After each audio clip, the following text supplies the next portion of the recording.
vyzerá to s nimi, že luxusne. Takže dneska si ideme urobiť update našich TC rastliniek, ktoré aklimatizujeme už mesiac. Ako môžete vidieť, máme tu Bulbasaura, ktorý má krásny list. A keď sa pozrieme na korene, na to, že je to TC rastlinka, ktorá sa zakoreňuje 1 mesiac, tak je tam fakt, že obrovská kopa. Druhú rastlinku tu mám alokáciu Jacqueline, ktorá jediná nemá žiadne korene, ale otvoril som vám tu nový list, už tam vidím, tam tlačí 4. Ďalší, Philodendron Strawberry Caramel Marble, ktorý vyzeral fakt, že najhoršie s tými koreňami, ale vyhnal nám fakt, že krásne nové listy. Korene môžete vidieť, to krásne červené korienky.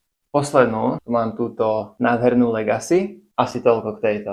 Vidíte? Tie korene, takže nový list vyrástol, korene sú tam, nemám čo dodať. Zhrnutie, to boli 4 testovné TC rastlinky, ktoré som kúpil pred mesiacom a za pár dní nám prichádza 29 TC rastliniek, ktoré budú aj pre vás.